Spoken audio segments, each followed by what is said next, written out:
അള്ളാഹു ഇബ്രാഹിം നബിയെ പ്രവാചകനാക്കി. എന്താണ് അദ്ദേഹം പ്രബോധനം ചെയ്യേണ്ടത്? അദ്ദേഹം ജീവിക്കുന്ന നാട് വിഗ്രഹാരാധനയുടെ നാടാണ്. അള്ളാഹുവിനെ അവർക്ക് പരിചയമില്ല, അള്ളാഹുവിൽ അവർക്ക് വിശ്വാസമില്ല. നമ്മുടെയൊക്കെ നാട്ടിൽ ഇപ്പൊ പുതിയ ഈ നിരീശ്വരവാദം, ഈ ലിബറൽ വാദങ്ങളൊക്കെ വരുമ്പോഴേ നമ്മുടെ പുതിയ തലമുറക്ക് ഒരു തോന്നലുണ്ട്, ഇതാണ് പുതിയ വിശ്വാസം. ഇസ്ലാം എന്നൊക്കെ പറഞ്ഞാല് യാഥാസ്ഥികം, പഴഞ്ചൻ, ഓർത്തഡോക്സ്, പഴയതാ.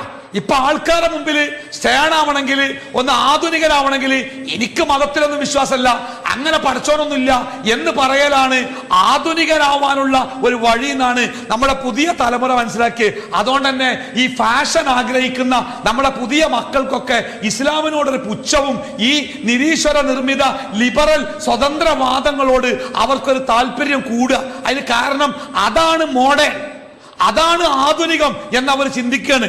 നിങ്ങൾ അവർക്ക് പറഞ്ഞു കൊടുക്കണം, ലോകത്തിലെ പഴഞ്ചൻ വിശ്വാസങ്ങളിൽപ്പെട്ടതാ ദൈവമില്ല എന്നുള്ള വിശ്വാസം. അത് പുതിയതല്ല, പഴഞ്ചൻ, പലപ്പോഴും തോറ്റമ്പി പിന്നെ ഇടക്കിടക്ക് തലപൊക്കുന്ന ഒരു മുഷിഞ്ഞ വിശ്വാസമാണ്. മൂസാ നബി അലൈഹി സ്വലാത്തു വസ്സലാം പ്രബോധനം ചെയ്യുമ്പോഴേ അന്നത്തെ രാജാവ് നമ്രൂദ്, ആ നമ്രൂദ് മൂസാ നബി അലൈഹി സ്വലാത്തു വസ്സലാമിന്റെ മുമ്പിൽ വെച്ച് ഫിറൗൻ തന്റെ മന്ത്രിയായ ഹാമാനോട് പറയുന്ന ഒരു വാക്കുണ്ട്, ഖുർആനിലുണ്ട്. ഹാമാൻ, നീ ഒരു വലിയ കോണി ഉണ്ടാക്ക്, ആകാശത്തിലേക്ക് എത്തുന്ന കോണി. എന്തിനാണത്?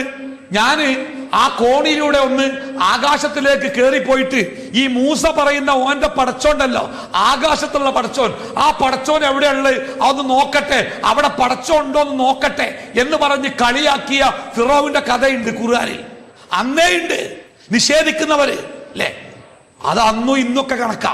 ആദ്യമായിട്ട് ശൂന്യാകാശത്ത് സഞ്ചരിച്ച സോവിയറ്റ് വൈമാനികൻ യൂറി ഗഗാറിൻ, അദ്ദേഹം തന്റെ ശൂന്യാകാശ യാത്ര കഴിഞ്ഞ് തിരിച്ചെത്തിയിട്ട് ആദ്യത്തെ പത്രസമ്മേളനത്തിൽ അദ്ദേഹം പറഞ്ഞൊരു വാക്കെന്താ അറിയോ?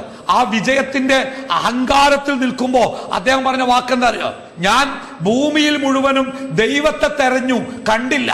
അവസാനം ദൈവം ആകാശത്തുണ്ടെന്ന് പറഞ്ഞപ്പോ ആകാശത്ത് ദൈവത്തെ തെരഞ്ഞു പോയതാണ്, അവിടെയും കണ്ടില്ല എന്ന് പരിഹാസത്തോടു കൂടി അദ്ദേഹം പറയുന്നത് നമുക്ക് ചരിത്രത്തിൽ വായിക്കാം. അപ്പോ ദൈവമില്ല എന്ന വാദം പുതിയതൊന്നല്ല, അതൊരു പഴകിപ്പൊളിച്ച വാദ. അത് ഇടക്കിടക്ക് തകർന്നു പോകും, പിന്നെ കൂമുളക്കുന്ന പോലെ ഇടക്കിടക്ക് പൊന്തും. ഇപ്പൊ അത് പൊന്തിയൊരു കാല. ഈ ലിബറൽ ചിന്താഗതിയുടെ, സ്വതന്ത്ര ചിന്താഗതിയുടെ ഭാഗമായി ഞാൻ ആരുടെയും അടിമയല്ല, ഞാൻ സ്വതന്ത്രനാണ്, ഞാൻ എന്റെ ശരീരം, എന്റെ ഇഷ്ടം, എന്റെ താല്പര്യം, അതല്ലാതെ മറ്റാരോടും എനിക്ക് കടപ്പാടുകളില്ല എന്ന് പറയുന്ന ഈ ചിന്താരീതിയുടെ ഒരു ഭാഗം തന്നെയാണ് ഈ ദൈവവിശ്വാസത്തെ നിഷേധിക്കലൊക്കെ. പ്രബോധനത്തിന്റെ ആ സുതാര്യത. എന്തിനാണ് ഒരാൾ പ്രബോധകനാകുന്നത്? നിങ്ങൾ ആലോചിച്ച് നോക്കിയിട്ടുണ്ടോ? എന്തിനാണ് ഒരാൾ പ്രബോധകനാകുന്നത്? അള്ളാഹ് തന്നെ പറയുന്നുണ്ട്, ഈ ലോകത്തിലെ മുഴുവൻ മനുഷ്യന്മാരെയും മുസ്ലിങ്ങളാക്കാൻ അള്ളാഹ്ക്ക് ഒരു പണിയില്ല. അള്ളാഹു ഒരു കാര്യം ചെയ്യണമെങ്കിൽ എന്താ വേണ്ടത്? അള്ളാഹ് ഒരു കാര്യം ഉദ്ദേശിക്കുകയാണെങ്കിൽ ആ കാര്യം ഉണ്ടാവാൻ അള്ളാഹ്ക്ക് എന്തേ വേണ്ടു? ഒരൊറ്റ വാക്ക്, കുൻ. എന്താ കുൻ എന്ന് പറഞ്ഞാല്? അങ്ങനെയാവട്ടെ എന്നാണ്. ആ ഒരൊറ്റ വാക്ക് മതി, ഫയകൂൻ. അപ്പൊ അതൊക്കെ അങ്ങനെ ആവുന്ന. അപ്പൊ അള്ളാഹു തീരുമാനിക്കാണ് ഈ ലോകത്തിലെ എല്ലാ മനുഷ്യന്മാരും മരങ്ങളാവട്ടെ. അള്ളാഹ് എന്താ വേണ്ടിയേ? മരങ്ങളാവട്ടെ. ആകും, ആ സെക്കൻഡിലാവും. അതേപോലെ അള്ളാഹ് പറഞ്ഞേ, ഈ ലോകത്തിലെ മുഴുവൻ മനുഷ്യന്മാരെയും മുസ്ലിങ്ങളാക്കാൻ അള്ളാഹ്ക്ക് ഒരു പണിയില്ല. അതിന് നമ്മൾ തല്ലുള്ളണ്ട, അള്ളാഹ്ക്ക് ഒരു പണിയില്ല.